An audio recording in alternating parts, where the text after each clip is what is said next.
حقوق رکھے. اگر بیٹی پیدا ہو تو میرا نبی فرماتا ہے 3 بیٹیوں کی شادی کر دو تو جنت واجب ہو گئی. 10 بیٹوں کی شادی کرو تو جنت واجب کوئی نہیں.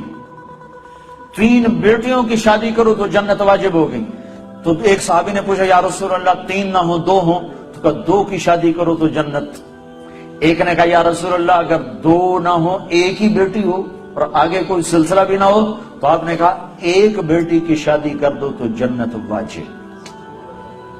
یہی بہن بن جاتی ہے، بیٹی سے بہن بنتی ہے، بھائی آتا ہے. تو میرے نبی نے فرمایا جس کو اللہ نے 2 بہنیں عطا فرمائیں، 2 بہنیں، اور انہوں نے اس کا حق ادا کیا، حق کہ بھائی بہنوں کا حق مار جاتے ہیں.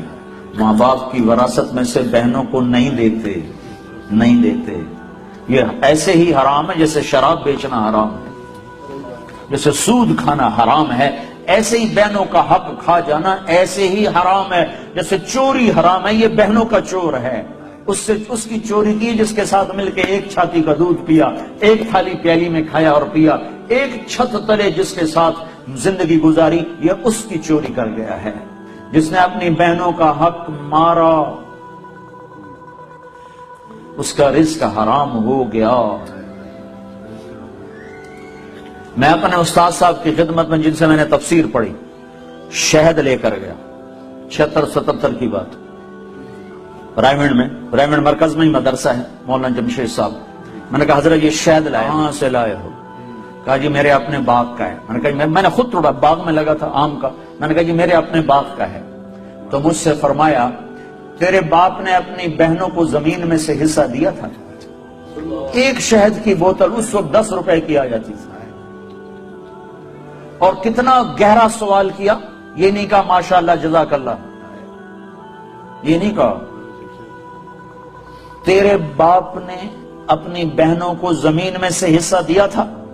اگر دیا تھا پھر تو یہ شہد حلال ہے، اور اگر نہیں دیا تھا تو سارا ہی حرام ہے، تو میں نہیں لوں گا، یہ مطلب تھا.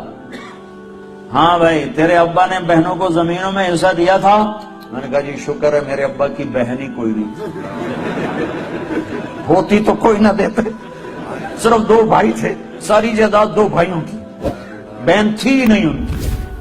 میں نے کہا اچھا تو تیرے دادا نے اپنی بہنوں کو زمین میں سے حصہ دیا تھا؟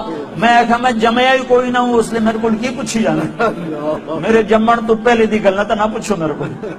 تو پھر ہنس پڑے کہ اچھا ادھر رکھ دو.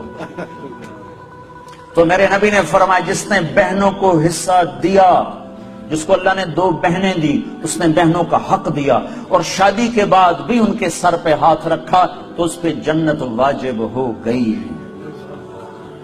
پھر یہ بیٹی سے بہن سے بیوی.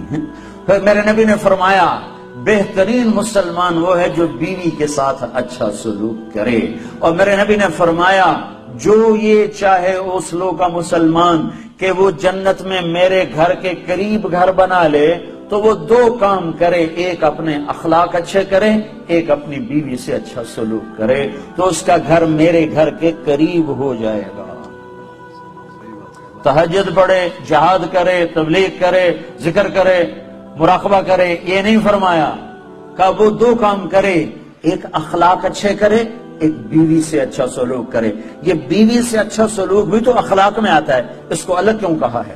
کہ بہت سے لوگ باہر بڑے اخلاق والے ہوتے ہیں اور گھر میں بیویوں کے ساتھ بڑے بدتمیز ہوتے ہیں.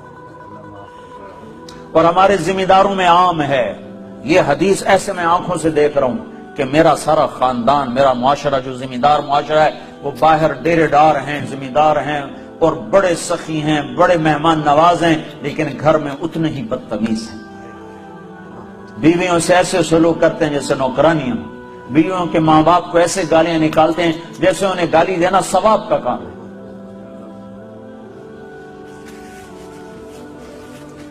تو اس لیے اس کو الگ ذکر کیا کہ جو یہ چاہے جنت میں میرے گھر کے قریب گھر بنائے. کون نہیں چاہتا؟ تم چاہتے ہو کہ نہیں چاہتے ہو؟ تو اللہ کے نبی نے کہا 2 کام کرو، ایک اخلاق اچھے کرو، ایک اپنی بیوی سے اچھا سلوک کرو.